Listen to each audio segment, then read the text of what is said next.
Nagkampiyon sa pagalingan sa paglalaro ng online computer game na Dota o Defense of the Ancients sa China ang isang grupo ng mga kabataang Pinoy. Nakatutok si Marisol Abduraman. TNC, they're hitting the Ancient, it's going down, and TNC have done it! They are your champions! $800,000! Ito ang winning moment ng Philippine team na TheNet.com o TNC nang tanghaling kampiyon sa katatapos lang na World Electronic Sports Game na isinagawa sa China. Nanaig sila sa online computer game na Dota 2 o Defense of the Ancients. Ang mga pambato ng Pilipinas, pinataob ang 6,000 koponan mula sa iba't ibang bansa at nag-uwi lang naman ng tumataginting na $800,000 grand prize o katumbas ng 40 million pesos. Tong 2014 nang mabuo ang grupo ng mga online computer game genius na sina Rayo Hasigawa, Samson Solomon Hidalgo, Carlo Palad, Timothy John Randrop at Mark Polo Luis Fausto. Nagpa-tournament kami. In-announce namin doon na kung sino yung mananalo sa tournament na yon, sila yung magre-represent ng team.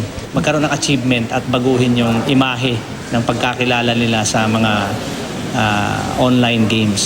Lahat daw sila, edad 12 hanggang 14 lang nang makahiligan ang laro na hobby lang nung una.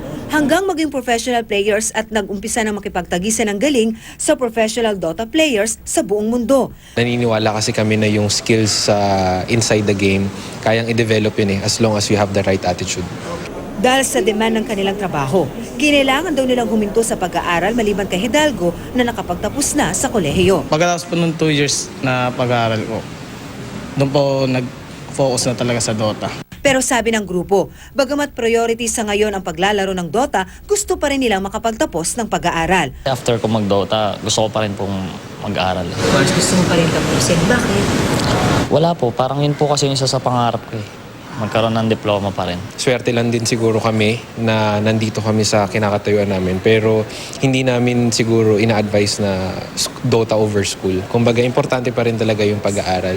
Wala naman daw masama sa paglalaro ng computer games pero payo ng grupo, hindi dapat na isasantabi ang pag-aaral.